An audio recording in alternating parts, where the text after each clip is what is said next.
Hello and welcome. And welcome back to a few old regulars as well too, I'm sure. What I'd like to show in this video is something that hasn't been detailed video-wise by anybody else on the internet, so I figure I would contribute something that hasn't been shown before. A lot of people have done what I'm about to show, but we just haven't seen any video on it. And what it is details on these little sub-boards on the HR2510.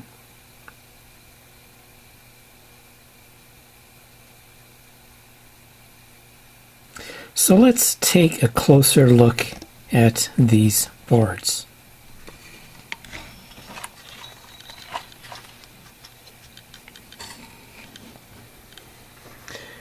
These are soldered in.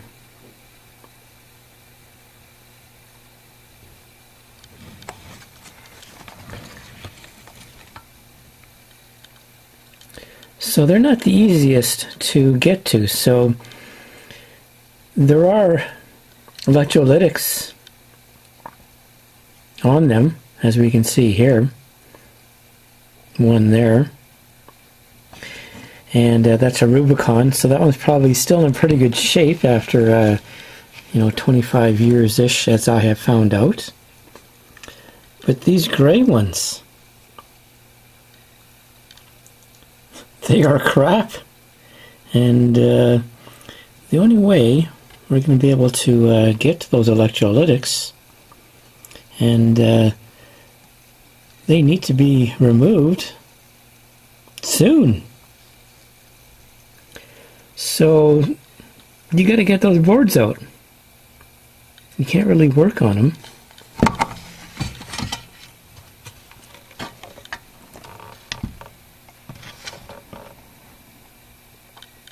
See, we have the beginning of the surface mount components. A little bit of history here. This is, early 90s. Actually, we'll see that the board is labeled even a little bit earlier than 90s. So this is the beginning of the SMD revolution.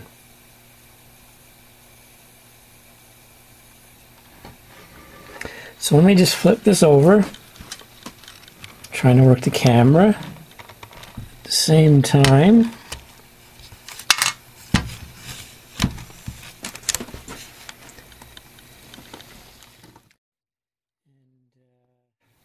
There we see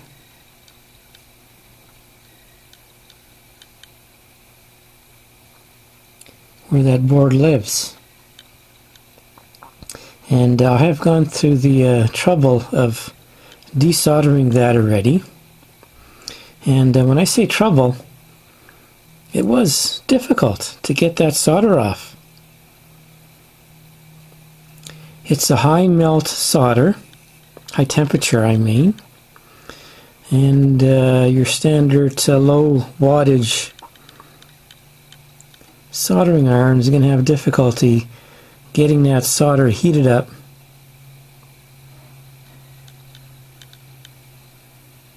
enough to remove it. So I'm not going to bore you, or I did not want to bore you with the video showing that.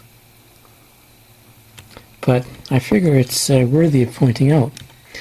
So as we can see, there's holes there because that board just dropped out when I flipped it over.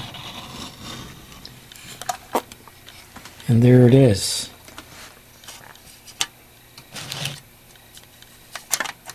So that's a good segue into, let's take a closer look.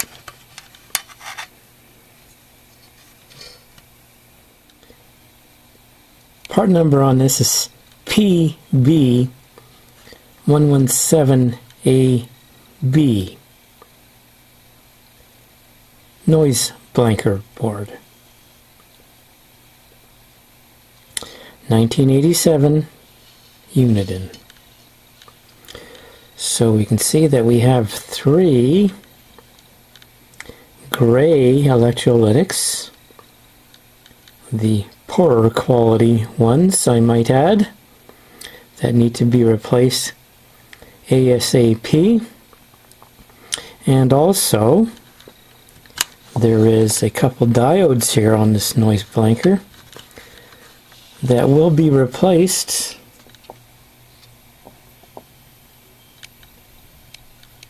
with Schottky diodes that will turn on a little quicker than the standard 0.7 volts.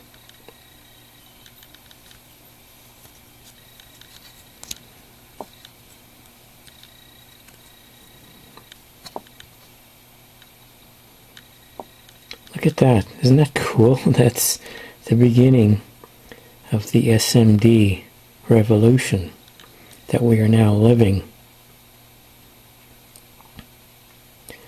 Resistors still kind of looked like resistors, just didn't have any legs.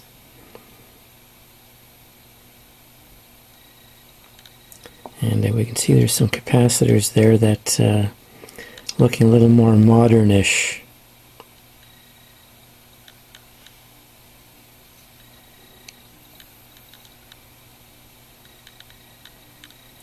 So I'm going to have to take that shield off. A little bit of solder in this left corner and the top corner there.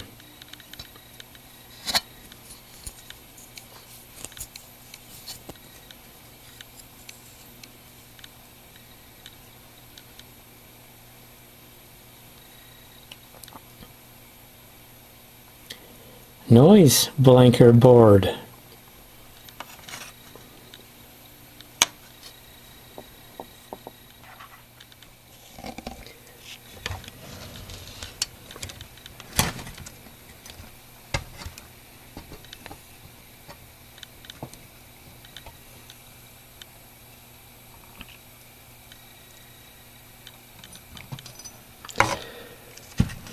So let me get this board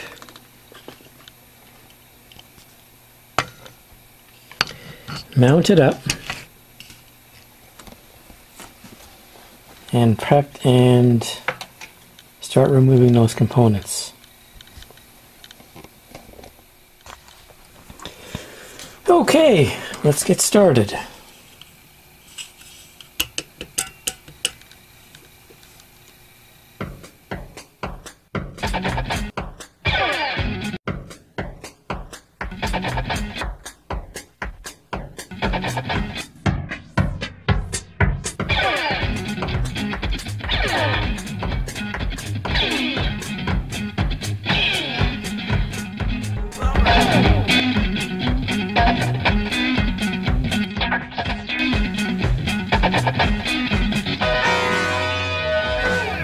There she is. Beautiful, don't you think?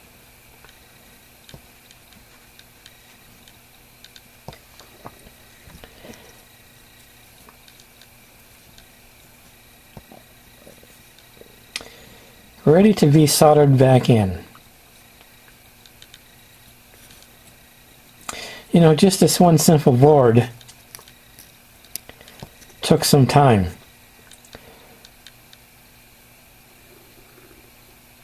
So just imagine all the additional work that needs to be done on this radio, just in regards to the electrolytics. It's a very time-consuming and well worth every penny that a non-tech would pay to have somebody do. Okay, now that this one's done, let's take a look at the second board. And that is the one right dab smack in the center of the board. So let me go through the process of getting that one out.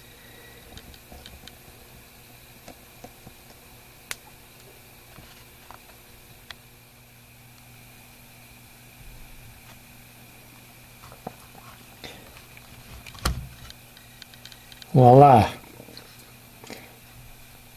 The beauty of film editing. I saved you from watching me desolder this. The desoldering process was a lot easier on this one than on the noise blanker board. Seemed like the solder seemed to melt a little easier.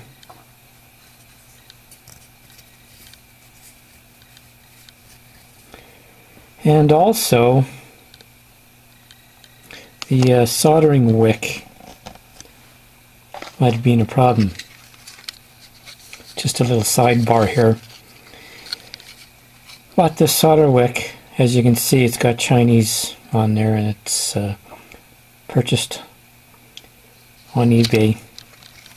And it looks like solder wick, but basically it did garbage. You know, it just doesn't work, if you can believe it.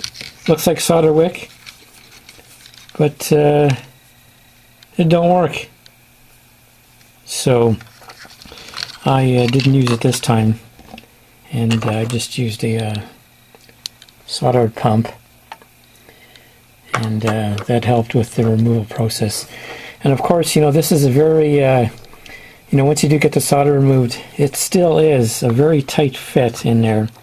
So you do have to work to get it out. Although, I've got another board here, and if you notice on the left tab there,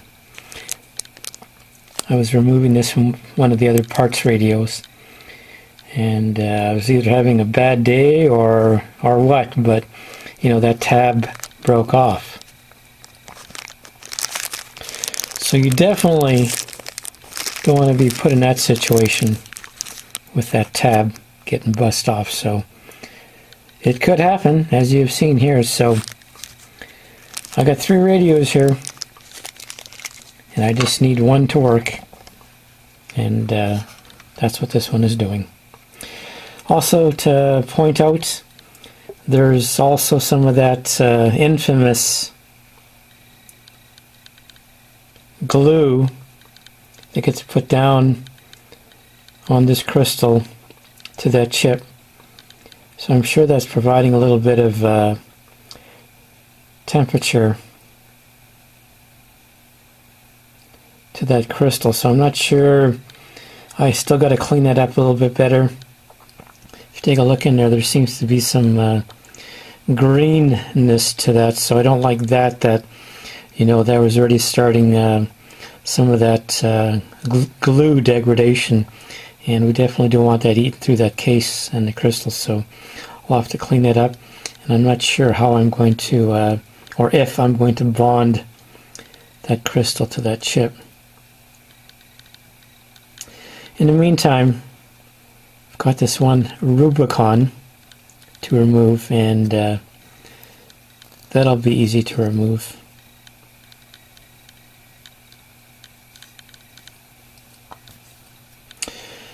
Okay, so this is the FM board, and if you take a look there, we can see the part number PB119.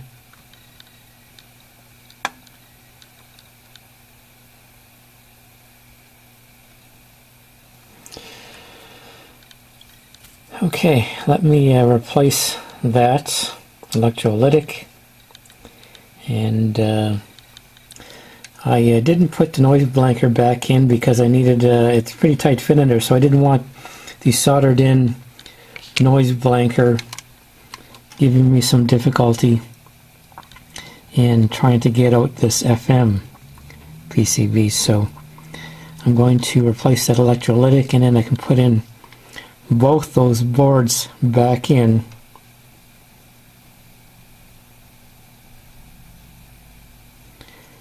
So let me proceed with that.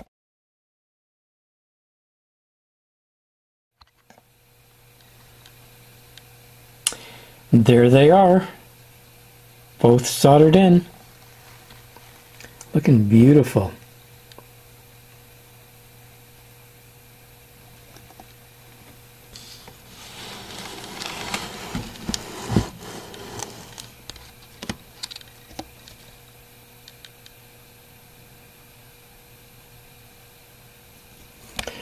Alright, now that those have been taken care of, what else is in this?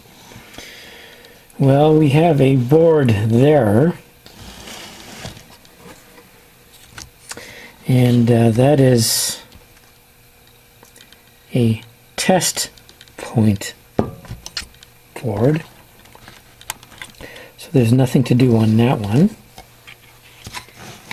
Moving along here, we have a SWR board, and we can see there's a couple diodes on there, but nothing else, so I'm not going to mess with that.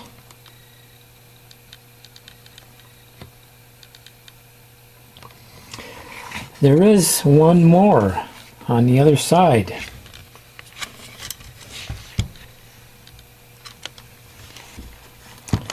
That little creature there.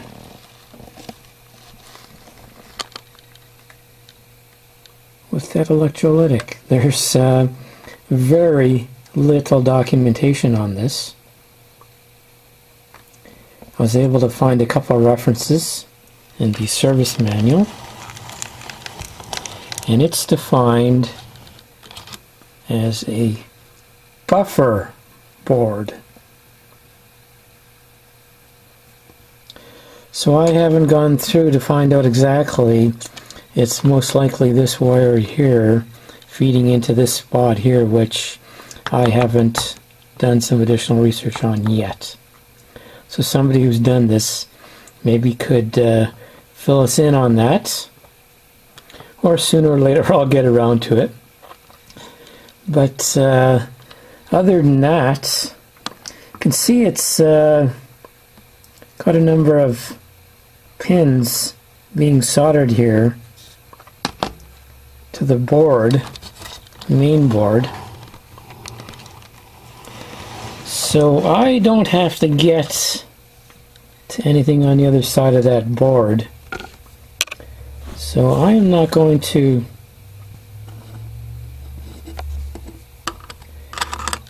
unsolder any of this just to get to that one electrolytic. So I'm going to leave the board, and I can replace that electrolytic from the top. So it's PB127, a buffer board. Buffer to what? I don't know exactly yet, but I'm sure in due time I'll find out, or we'll find out. So while we're on the bottom here, just lastly, let's take a look at my handiwork here. Take a look at those boards that are now soldered in.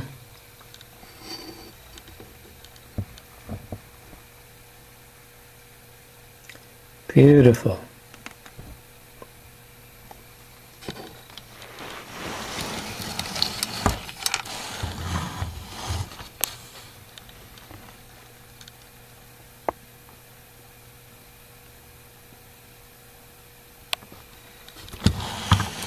No troubles at all putting things back together.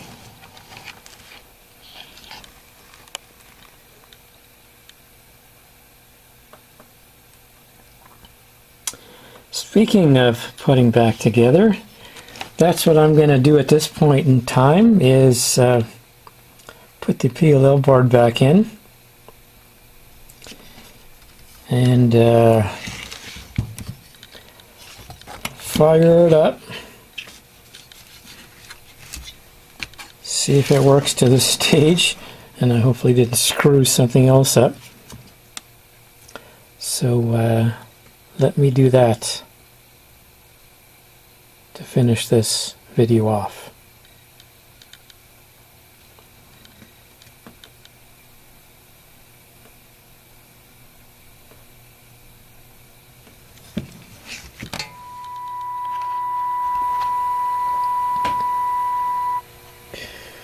Okay, we just need to make sure that this thing still works, and it does, so that's great.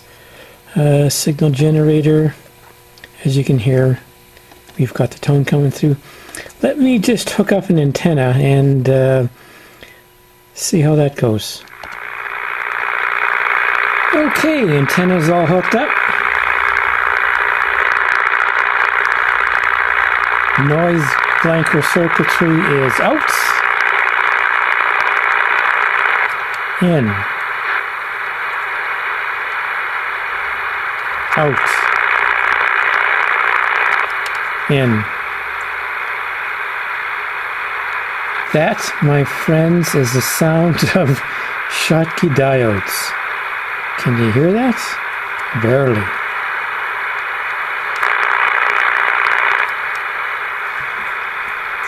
Okay, so that is the noise blanker board is operational.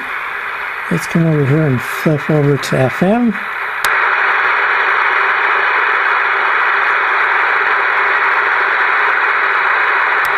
Okay, so FM board is operational. Good, I'm happy. I can move on to the next thing. If you made it this far, thanks for watching.